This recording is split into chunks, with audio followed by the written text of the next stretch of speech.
Hi, this is John Reed live from LiveWorx 2016. I'm joined by Tomi and Volker from G&D. We're going to talk about Internet of Things security, a popular topic for you and me, but maybe not in the keynotes. They didn't even discuss it in the first keynotes. What happened, man? Why didn't they talk about it in the keynote? I think they talked about it implicitly because they were indicating that by joining the ThingWorx community, you will be served in a secure way.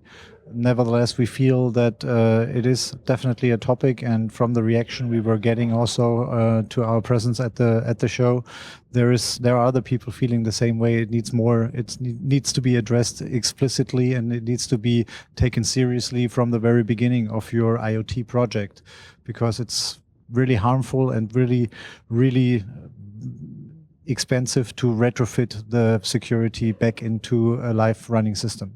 Right, and that was Volker, by the way, of G&D. We also have Tomi. How's it going? Good. Thanks. It's good to be here. It's interesting to see what's happening in the industry here and what the kind of pitches are in the different areas. I would say that yeah, I mean, many of these conferences that we go to, the security is actually brought up and it's talked a lot. But for some reason it was missed in the keynotes. But maybe some of the industrial environments, they are kind of closed. So if you think in that box, you maybe are not thinking all the security things that you have to think about. So that might be one reason why it wasn't kind of covered in this context in the get-go. And if I may add to that, typically it's dependent and it's overlooked because it's left to the customer to use their level of security that they need, that they have already in place. So it's an appropriate, or it might be an appropriate approach to leave it. Okay, we can adopt and we can live with any security architecture that our customers or our users deploying these IoT projects have in place. But from our perspective, it's falling short because it should be designed in. So security by design, I think, is the way to go for the IoT world. So what kinds of questions are you guys getting at your booth the last day and a half from customers? Correct. It's really a great question. So, of course, as our booth says, security and security for industrial environments, for example, scalable security. Of course, the first questions are like, okay, so what do you guys do regarding the security? And we have all kinds of people like consultants, healthcare device manufacturers, industrial players coming. Okay, all right. We have a use case. Yeah, automotive. We have a use case for gas and oil, and we need to add security. How can we do it? Can we do something together? So yeah, we get all kinds of questions, and then they're asking, okay, so what layers do we secure? Can we do hardware security, software security? Can we secure the connections? Can we secure the application data? Yeah, we get all kinds of questions, and yeah, maybe Volker can talk about a little bit like how do we approach it.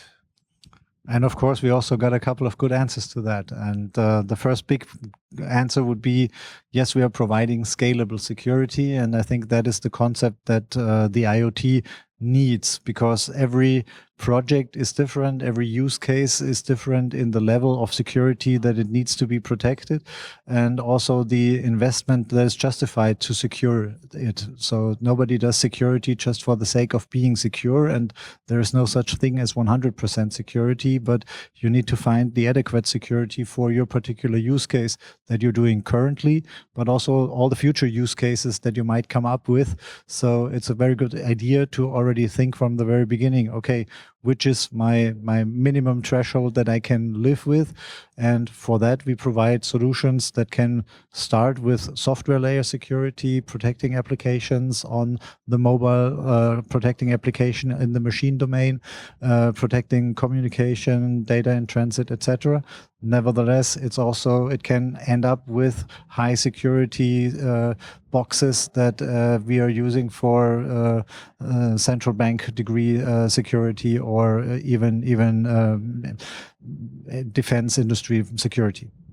Yeah. Also, I could add to that also the security can be very different depending. Let's say if you're doing consumer type of IoT device, or if you're doing in for the industrial enterprise environment.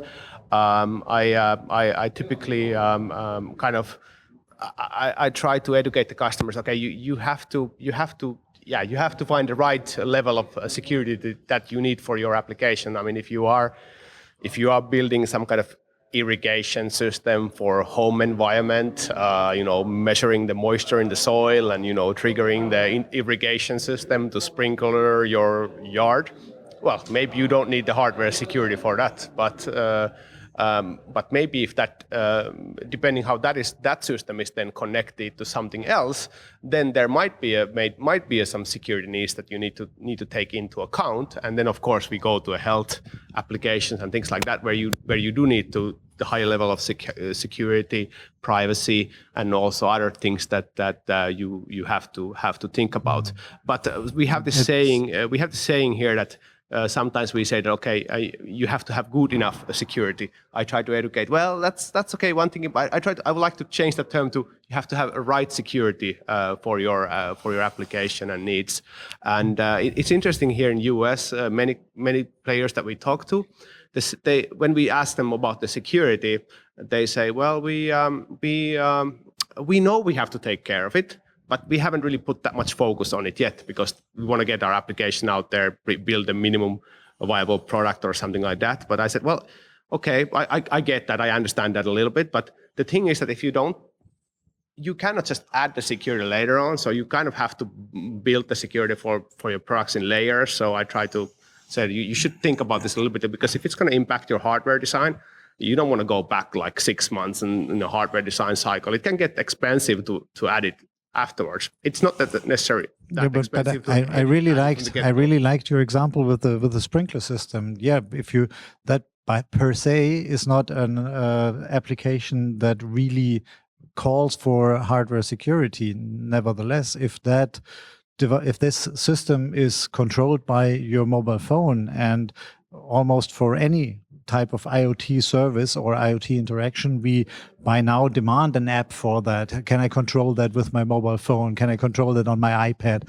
So all of that ultimately ends up being on this universal remote control that we are so happy using. But by that, if we also have the digital car key on our mobile phone, or if this sprinkler application is malicious or can be attacked, then it quite easily can spur into all the other domains that you are controlling with your mobile phone. So you need to also think about the domains that you're in there, and you need to think about where does the chain of security actually end. And I think that's a quite valuable thought. Well, this is interesting because I recently did another enterprise security podcast, and the company question on Apsis was talking about how for enterprises, for example, if you have an older version of an application running in a test instance, that could be enough for a smart intruder to come in, and then from there to sort of assess your whole enterprise. It's like one backdoor gets you into everything, and it seems like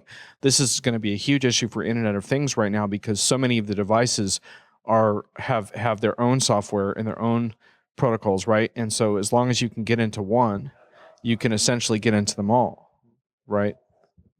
As this Internet of Things and the Internet of Everything, you by definition have everything connected. Right. You're running that risk. But looking, and we had that discussion already. Looking at the IT security world will not do the trick entirely, because if you look at, they don't have their house in order either, and they are working on it since 40 years. But exactly as you said, there are, with all these new devices coming into play and with the IoT revolution breaking grounds also in the enterprise, and basically it's just another facet of the Internet of Things, of the cybersecurity, because every maker and producer of a connected thing also has to worry about the design process. And by that, we, I think, close the loop to what ThingWorx and what PDC is trying to do from the beginning, the design, the idea of a new product over the entire life cycle. And G&D, we are trying to add the security component to that. And just to be clear for any listeners who aren't familiar with the lingo, ThingWorx and other lingo we're using as part of the PTC platform for the Internet of Things that we're describing. I wanted to ask you guys, one of the, I think, high-profile news things we've read about that brings these issues to a head has to do with smart cars and cars being hacked, right? Because there's been a bunch of different stories and demonstrations to sort of scare the shit out of people with, as I'm driving along and my friend hacked my car and showed me that he could drive it off the road, or these are getting a lot of attention in the news right now. Do you have any thoughts on that? Yeah, sure, of course. Well, actually, this is, of course, a market that we are heavily involved, actually providing security solution, improving the security for connected vehicles. We have started already with many of the automotive makers providing just our security chips for securing the connectivity for the cars, just as a basic example. But that is really, again, and this is like a one piece of the car and securing the connectivity. Now we are talking, super complex environment, very complex, and if you know Bruce Schneider, who is kind of one of the kind of fathers of cryptology and kind of a evangelist of security things, he always said that complex systems are the most kind of vulnerable, because there's so many things in there that then things can go wrong, right? So the complex system are the kind of most dangerous and vulnerable ones. So the connectivity is one piece where we have started, but now we are working on more advanced security solutions, firewalls, intrusion detections, kind of a certificate management, key management systems for connected cars. So we definitely want to, for the cars, we have to have really kind of a bulletproof type of security, because you definitely don't want to be in a car with your family that is not secure and somehow vulnerable to hacks. And I feel the same thing about all kinds of equipment that actually goes to your inside your home, like security systems and stuff like that. You don't want to have someone else logging into your security cameras and see what you're doing, or somehow intruding your privacy. So I think those are the couple of the kind of from the personal perspective, a couple of very critical security areas that, of course, we are working on securing. You're right, Tomi. Very true. Nevertheless, we must not forget that the attacks on the cars so far have been purely white hat and purely academic. So far, fortunately for the automotive industry, I would say, we do not have an installed base of connected cars that are justifying a viable business case for an attacker. As soon as we get, and by means of e-call regulations, e-call initiatives from the different automakers, remote management use cases that these automakers are pursuing in order to provide a better user experience, provide a better service level for their customers, we will see more and more connected cars being deployed. And by then, it's really time to think about this very, very seriously, about how to secure a connected device that did not have it in its DNA to be connected. And this starts, as Tomi said, by really decompiling this complex system and really looking into what and where we need to add security levels in the communication within the car network, but also from the car to the outside world via the means of the communication telematics box with the telematics control unit, but also with the vehicle to infrastructure type of things, where you are now communicating with, or we will in the future be communicating, thinking about autonomously driving cars with traffic lights, with side systems, with other infrastructure components, giving and allowing to really drive autonomously on a dedicated highway. So you provided some advice to customers in terms of, which I liked, in terms of incorporate security thinking into your design from the beginning. And this is big when you talk about this whole minimum viable product mentality, right? Because a lot of times when these folks build these early prototypes, they're just thinking about, hey, let's build this amazing user experience. They don't think about what the implications are. So that's one big piece of advice is security as part of design. Are there other things particular to IoT security that you would advise customers to be aware of based on what you've seen so far?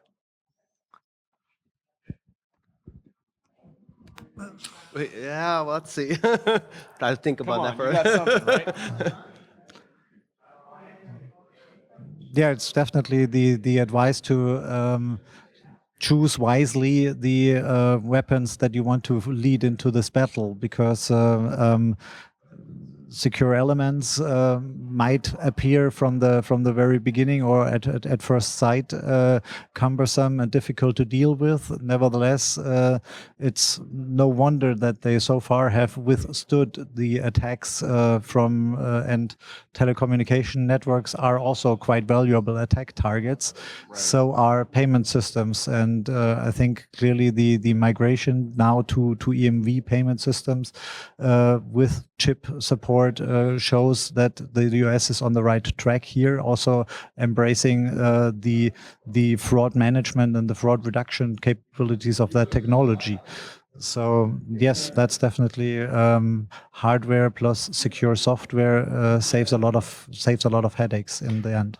Yeah, and I think also, well, one thing, well, I haven't really given this advice, I guess, but I mean, I think a lot of the security solutions exist. There's you know, for your application, depending what it is, I think there's a lot of solutions available and a lot of techniques that you can apply. And like I said, they're not necessarily difficult to deploy or anything like that, and not even expensive necessarily. So you know, if you select the right tools for you, they all exist, and you can pretty easily apply them. It's not difficult, and there's a lot of experts who can help, and a lot of companies who can help to how to get it done. So yeah. The one thing that I think could be a challenge for what you're talking about is just the balance between user experience and high-grade security, because user experience has become like a vitally important piece of how everyone thinks about software now, right? And I can give you an example as one of these. Mark Zuckerberg was recently hacked. His Twitter account and some other accounts. Turns out he's using the same password for multiple accounts, and it wasn't a complicated password either. This is Mark friggin' Zuckerberg, right? Yeah. Okay. Yeah, that's interesting that you bring that up. Yeah, that's a good point. Okay. So yeah, this is interesting actually. Like coming from there's a couple of pet peeves of mine. You know, one thing is, well, I lived in, of course, in Europe, originally from Finland, and now been living in the US for over 10 years. It's very interesting how the different approach in security Europeans have and what's happening in North America. Here, the convenience, I could say, kind of trumps all security type of things. So it's surprising to see how easy it is. For example, let's say you have your online banking here in US. Well, they all basically just username and passwords to get into your online banking. In Europe, you have to use like the security tokens or one-time passwords and stuff like that. And here, those kind of things are not enabled by default. If you're lucky, your bank has actually a second factor type of authentication method that you can enable if you want. But I of course, I enable those things immediately. But I assume most users don't. So they use some username and password that they can select themselves. There is no necessary even any basic enforcement on the policy and the complexity of the password. And here again, actually, there are solutions, like password keepers and stuff that you could easily use. So again, the technology is actually available to make your password secure. But for one reason or the other, well, maybe there's another like a kind of convenience factor there, and that people are not doing that. And yeah, there's plenty of examples like that where the convenience. So the security from if you are building your device, you should put the security in and make sure that you have the convenience, because if it's not convenient, people will not actually use those security features. So if you can seamlessly build the security features in, that's the best. And here, if I may add, I would also see a differentiation between the consumer IoT and the industrial IoT, because in the consumer IoT, we strongly believe that you will see different combinations of established technologies like hardware tokens to carry credentials, supplemented for exactly the sake of convenience, to supplement it by behavioral situational security. You can add quite easily biometrics. If you have a wearable, you can easily detect the heartbeat. You can easily match profiles. If this is really likely to be and likely enough to be the person who is entitled to perform this and that authentication or to access to this particular service or this particular entity. In the industrial environment, we are dealing with identities of machines, so they do not place so much emphasis, or tend to not place so much emphasis on convenience. There it is then the authentication and the identification of the appropriate users who have the access rights, who have the policies in place that they can really do and what they are supposed to do, but not access all the data, or to go back to John, to your previous example, by entering one entity, basically enter the entire firm, the entire network of the complete enterprise, so hacking your complete company. Well, on the consumer side, I think the legal issues that going on between Apple and the FBI were very interesting, because I think on the consumer side, eventually you're going to manage most of the stuff through your phone. And so phone security is going to be a really, really big issue, I think, on the consumer side. On the industrial side, I think it's a little bit of a different story, where they probably won't be managing massive pieces of machinery through your phone necessarily, but maybe through some other type of approved device, though. So secure IT security will be dealing with some of the same stuff in the end, I would think. So, okay, so do you think that, as we wrap this up, do you think that are these things, these security issues, are they going to slow down adoption of the industrial IoT or not? I really would love to say that in 5 years we will have figured it all out and everything will be safe. But as it happened in the past, the bad guys will continue to try to attack whatever wall you build, whatever fence you put up. So the race is still on and will be still on in 5 years. But let me say that by embracing these new type of technology and typically the financial sector has been the first ones to utilize new technologies also for making it easier, making it more secure, making it better to use for their customers. But we see that also in the IoT area. Let that embrace, and let's start thinking about security in the beginning, supplementing the existing security concept, keep in what's good, but supplement it with the behavioral part, with the parts of resilience, with the part of intrusion detection. So have the alarm system plus the safe installed, and let that guard your precious information for the security credentials. Yeah, I don't think it's gonna slow down. I think, like I said, I think all the technology exists, so I don't think it's gonna really slow down much anything. I mean, I'm sure there are some use cases that people might be hesitant to deploy because of the security things, and it's gonna slow one product development a little bit to make the security right, but in the big picture, it's not going to make any difference. So I'm sure the rollouts will happen. Hey, well, in 6 months, Donald Trump could have access to the nuclear football. So who cares about the rest of our? Who cares about the rest of our security? Now you got me. Okay. Yeah, there's always that's the one thing about security. The things happen through the weakest link. The weakest link could be the human link, which is always the problem. Which is many times it is the weakest link is the human link. Yep, absolutely. It's true. Okay. Well, you guys have customers downstairs at your booth probably waiting and say, where the heck are these guys? So I'm going to send you back down, but I appreciate you sharing your insights. If people want to learn more about your solutions, can they find that on your website if I put the link up and stuff? Of course, yes, Okay. they can find our website, and thanks for the time. I hope you found this interesting, and I did. We are definitely always available to talk if anyone is interested in security or how we can potentially help them. We are always available. Yeah, thanks thank you very guys. Appreciate it. Thanks a lot.